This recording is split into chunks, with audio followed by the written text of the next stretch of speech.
আসসালামু আলাইকুম ওয়া রাহমাতুল্লাহি ওয়া বারাকাতুহু। হ্যালো ভিউয়ার্স, আজকে আপনাদের দেখাবো আমাদের বাসার ছাদে কিছু গাছ বালু রেখে দিয়েছে কাজ করার শেষে। তো সেই বালুর উপরে বৃষ্টিতে ভিজে ভিজে কিছু প্রাকৃতিক উপায়ে আল্লাহর সৃষ্টির উপায়ে কিছু গাছ হয়েছে। দেখেন, কিছু ঔষধি গাছ, যেমন আমরা তুলসী পাতা বলি, যা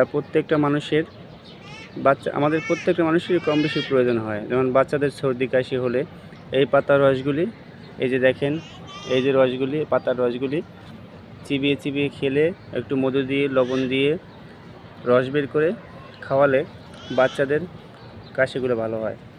আর একটা জিনিস দেখাবো, দেখেন আল্লাহ তাআলার কি সৃষ্টি। এই যে দেখেন পাথরকুচি পাতা, এই পাতাগুলোর অনেক ঔষধি গুণ আছে যেগুলো আমরা অনেকেই জানি না। আপনাদের দেখাবো আজকে আমি।